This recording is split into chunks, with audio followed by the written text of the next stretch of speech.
Trump ne fait pas rien. Regardez ce qui se passe, c'est symbolique de certaine façon, mais c'est un grand symbole. Ce sont des troupes, ce sont des soldats américains qui prennent pied tout près de la Russie, et les Russes détestent ce genre de choses. Les États-Unis renforcent le front nord de l'Europe, craignant une guerre avec la Russie. Dans sa quête pour rendre l'OTAN plus meurtrière, le Pentagone se tourne vers le Grand Nord et les pays baltes.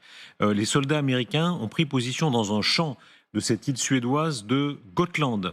On est à 300 km de Kaliningrad. Et quand on voit la carte, ça n'amuse pas du tout les Russes, ce genre de choses. Ils détestent ça, qu'on vienne sous leur nez.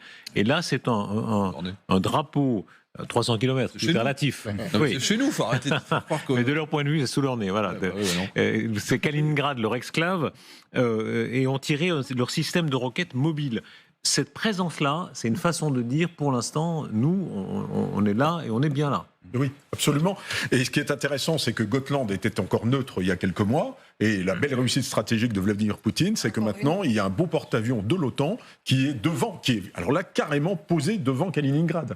Donc, c'est véritablement le symbole de l'échec absolu des Russes dans cette région, où ils ont perdu quasiment l'usage de la Baltique. Et donc, Gotland, c'est absolument stratégique. Vous voyez bien, c'est posé au milieu, ça permet d'intercepter dans toutes les directions.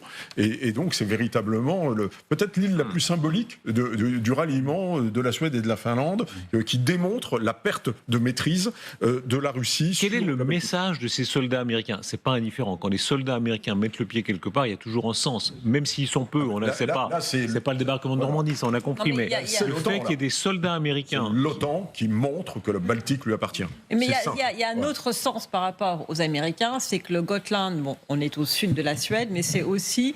le portail qui va vers l'Arctique. L'Arctique est important pour Trump, c'est la même logique qui fait que Trump aujourd'hui veut le Groenland. L'Arctique qui maintenant, depuis l'adhésion de la Suède et la Finlande à l'OTAN, a toute est presque encerclé de pays de l'OTAN, sauf la Russie. L'Arctique est primordial pour les États-Unis. Donc ces soldats américains qui sont dans le Gotland, c'est pas forcément juste pour être gentils vis-à-vis du reste de l'OTAN et de nous défendre, c'est aussi pour défendre les intérêts américains qui sont beaucoup plus au nord dans l'Arctique. Oui, d'autant qu'il y a, par rapport, je reviens sur l'Ukraine, effectivement, vous disiez, les Européens doivent maintenant acheter à peu près 70% de leur matériel européen. Mais il y a un bon moyen pour Donald Trump à la fois de riposter à Vladimir Poutine et de faire de rentrer de l'argent dans ses caisses, ce qu'il veut absolument, c'est réarmer l'Ukraine et faire payer les Européens. Ça, ce serait possible. Et il y a quand même eu, vous qui suivez les conflits, en Afghanistan, cette théorie de la surge. Rappelez-vous, d'un seul coup, on augmente la pression militaire parce qu'on espère qu'à ce moment-là, l'ennemi va se retirer. En Afghanistan, ça n'a pas marché, mais il peut y avoir cette tentation. Et encore une fois, là, les Européens, ils ne pourront pas dire non. Ils seront obligés de payer les missiles américains qui viendront défendre l'Ukraine. Richard Verly, que veut Trump exactement ? Est-ce qu'il est en train de monter en puissance militaire en Europe contre ce qu'on pouvait prévoir ? Merci beaucoup d'avoir été avec nous. C'est quelqu'un qui a interviewé Donald Trump qui va nous rejoindre, Manon Kerwill-Brunel, grand reporter à Paris Match. Merci beaucoup, Richard. Rejoignez-nous, s'il vous plaît.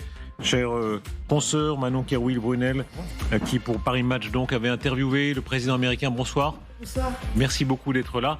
Comment comprenez-vous les surpris ? Il y a beaucoup de surpris qui se disent, tiens, Trump ne retire pas ses troupes d'Europe. Il rajoute même, de façon symbolique, de manière assez forte, aux portes de la Russie, 300 km des troupes.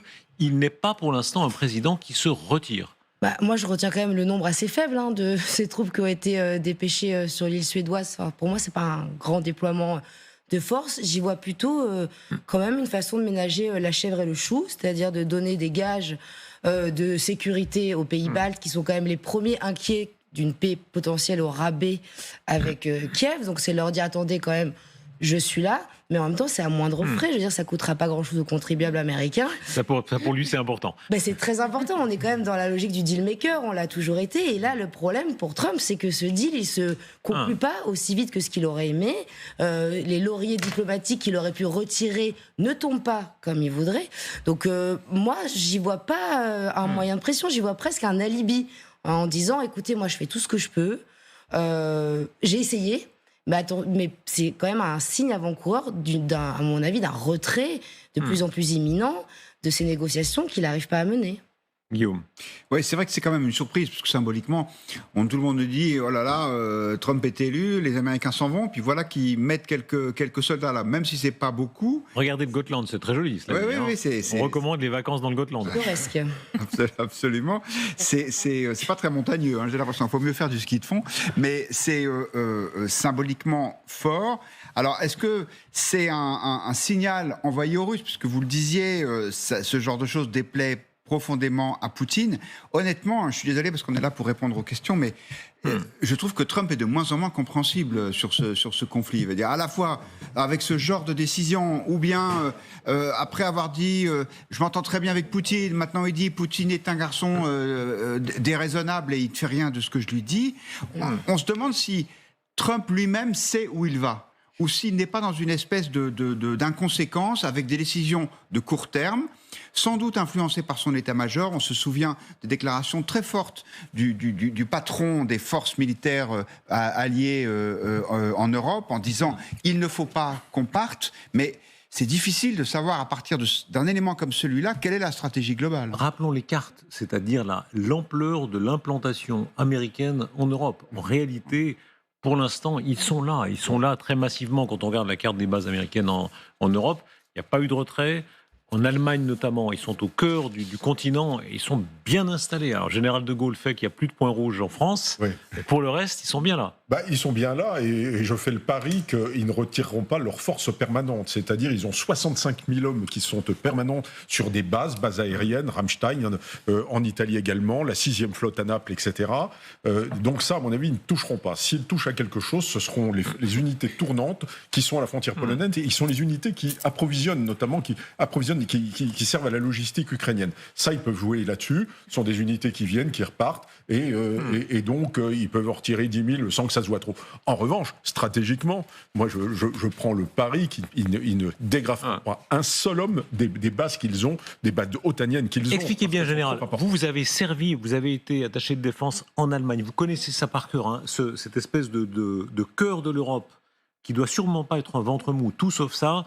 Les Américains là, en Belgique, aux Pays-Bas, en Allemagne, tiennent vraiment militairement. Ils sont là, vissés là. Vous avez Ramstein qui est la plus grosse base d'Europe. En Allemagne, ils sont retirés après 91, mais il reste quand même 35 000 hommes.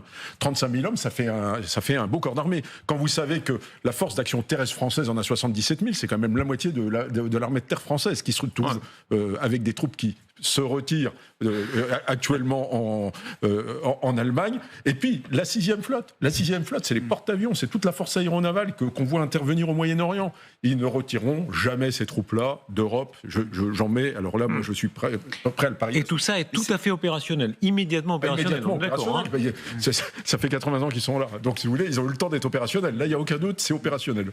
Il y a un petit point qui est intéressant quand même, c'est le type d'armes qu'ils ont déployé. On voit les HIMARS, c'est le fameux missile HIMARS qui va à 300 km de portée. Quelle est la distance de Kaliningrad? C'est pas 300, c'est 330 km. C'est-à-dire qu'en fait, ils ont mis une arme qui est incapable de toucher la Russie. Si c'était un système anti-navire, avec un missile anti-navire pour empêcher les avions ou les bateaux de passer. Là, c'est un système sol-sol qui ne permet pas de toucher la Russie. Ça sert à rien. Éventuellement, s'ils veulent toucher la Suède continentale, ils peuvent, mais là, ça sert à rien. C'est de la gesticulation. Ils ont 330.